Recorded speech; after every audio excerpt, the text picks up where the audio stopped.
There's nothing that God hates more than sloth and laziness. If God were to create a man and that man were to sit around and do fuck all, God will frown upon you. It's why you're never lucky. If you're listening to this and you think I'm never lucky, I'll tell you why, because God dislikes you because you're fucking lazy. Start to work. Start to show God the beauty of his own creations. You'll be amazed how lucky you'll become. God is unhappy with these people. And inside their hearts, they're unhappy. We talk about depression, anxiety, all those things you mentioned earlier on this podcast. You loathe your own weakness. You loathe your own laziness. This is what all of these things are. I don't feel depression. How can I feel depression when I'm the most powerful version of me that I could ever fucking be? Most men are walking through life and they don't realize that it's constant competition. Every single pound they want, someone else wants. Every single girl they want, someone else wants. And they're just sitting there just fucking floundering and wandering through life, unaware of how competitive the world is. And this is my point. If the world is truly that competitive, you do not have time to be depressed because it's a non-competitive mind state. You could be depressed for X, Y, Z, whatever. I'm not depressed. And I want the money you want, and I want the girl you want, and I want the status you want, and the car you want, and the house you want. I'm gonna get it, and you're fucking not. I don't give a shit what happens to me in my life. I don't care how bad it is. I don't care if the worst, most heinous things I could possibly imagine happen to me.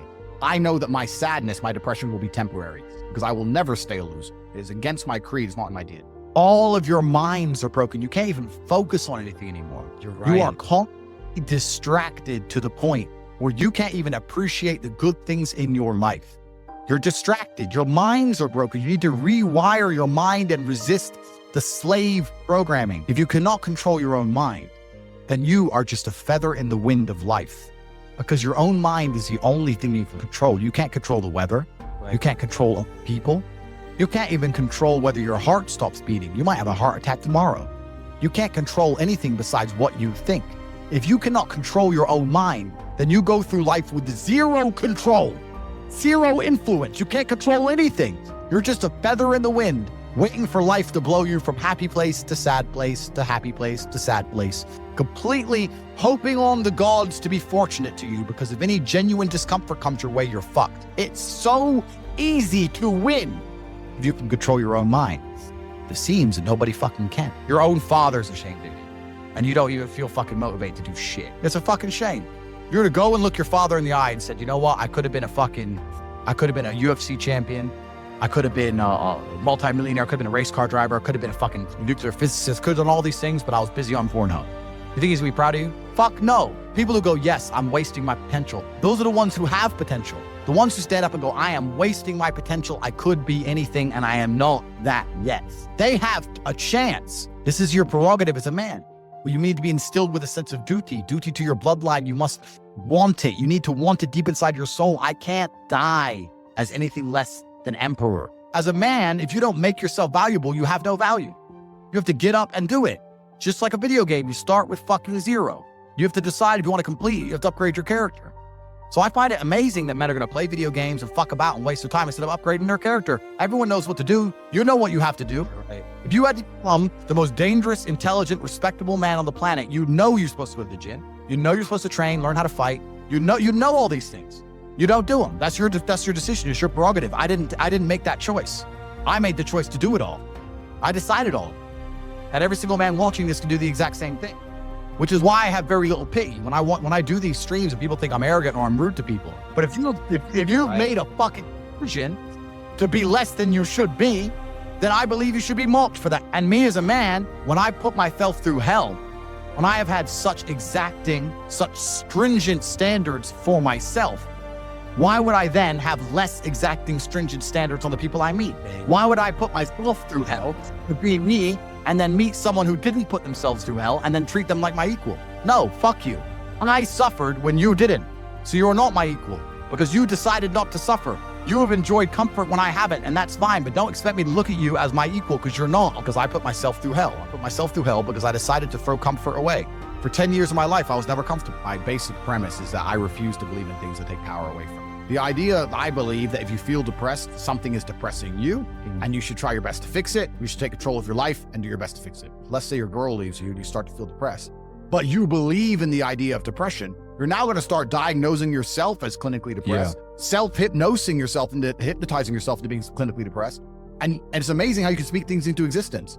I cannot become depressed because I don't believe in it. Let's pretend I'm completely wrong, right? The best option, the best thing to do is still to get up, be an adult, control your emotions, be stoic, and do the things you're supposed to do day after day. Who do I want to be? I want to be strong and rich and brave and respected. Then I need friends who are strong and rich and brave and respected. That's what you need to do. If you're going to say, oh, I want to be these things, but I hang around with this guy because we play FIFA together, then you can stay a fucking loser. And that is your decision. Stay a loser. I have no sympathy for losers. I want to make this another thing clear that ends up on TikTok and everyone cries their eyes out. I don't give a solitary fuck if you want to stay at the bottom of the societal totem pole.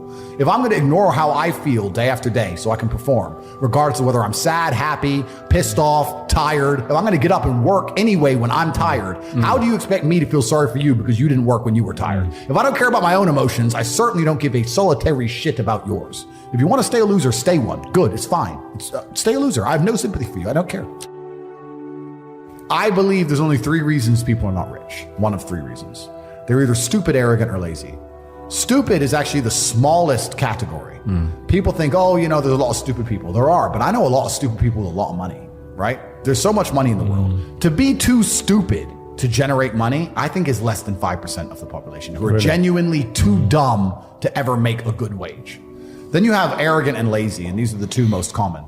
Lazy because people just, oh, you know, but I need time to myself. Oh, you know, but it's the evening. Or, you know, it's hyper competitive. There are people who do not need times to themselves. There are people, there's an Indian in Islam, or there's a guy in Islamabad who'll do your job online for $3 an hour and he doesn't sleep. You're gonna lose, right? So if you're gonna be lazy in any regard, you have to understand there are people like me who are billionaires who work 18 hours a day. When I finish this, I get into my car and I open my laptop and I work on my way to my next appointment. And then I'm gonna work all night till the day I go. When I go to sleep, I close my laptop and I'm asleep a minute later. I work, that's all I do. Speed is extremely important in business.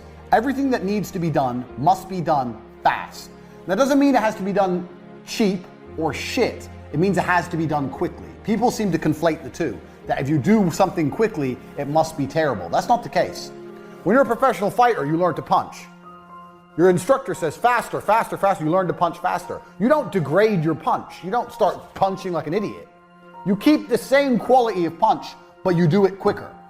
Now, nobody in the world, the modern world especially, and I'm going to say this, a caveat that I've learned across my career as well, especially if you're dealing with creative people in any kind of regard, they don't understand speed. Numbers people kind of understand speed. Creative people don't understand speed. And this is they have a strength and a weakness there. With creative people have something I don't have. They're very creative and they can see things I can't see, but it takes time. I'm the complete opposite. I want everything done straight away now.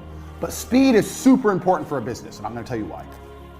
So whatever you're thinking of doing, whatever the business you're thinking of running, you need to do things quickly.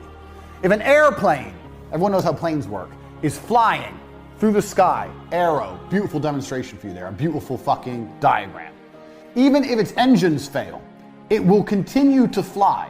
If the engines fail, it will not fall out of the sky and instantly crash to the ground. It will continue to fly. Do you know why? Because it has forward momentum. It's going forward, and that means the wings are creating lift, air is going underneath the plane. As long as the plane goes forward, it will not fall and fail. And a business is exactly the same. The key with business is to make sure you're always moving forward, always producing content, and always doing everything you can as quickly as possible while maintaining the quality. Do not conflate quality with speed. You can do the same. If you have an idea right now and you have someone you're working with, let's say you need a new website. You tell the company it's going to take 2 weeks. No, it's not going to take 2 weeks. It's going to take 3 days. We're going to find someone else.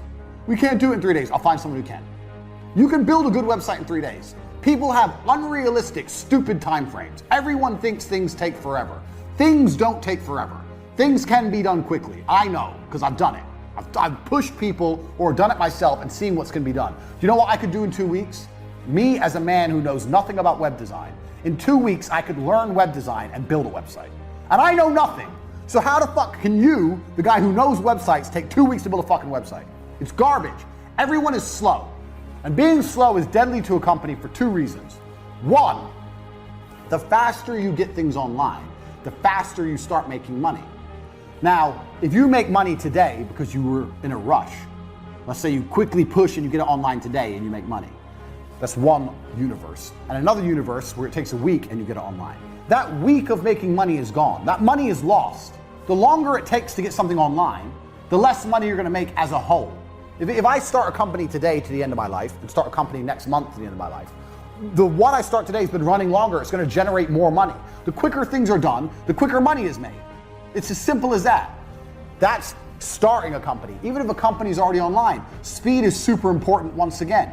I'll give you an example. Let's say, I don't know, producing an advert. The faster you produce an advert, the faster it's out, the faster you get results. If you do it quick enough, you might be able to produce 2 adverts in the time that other people take to produce 1. Now you have double the advertising that other people have. Speed. You have to attack and you have to move quickly. When I